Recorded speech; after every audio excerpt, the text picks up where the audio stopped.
Where did Muhammad ﷺ often meditate before prophethood?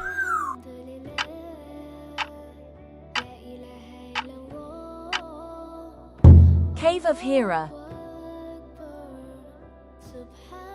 What major conflict did young Muhammad ﷺ witness?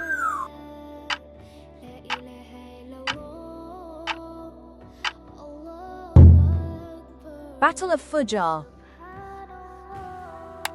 Who was the leader of the Hilf al-Fudul alliance?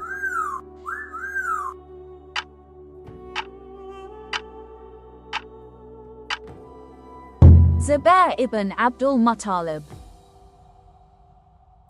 How did Muhammad ﷺ react to pre-Islamic Arab festivals?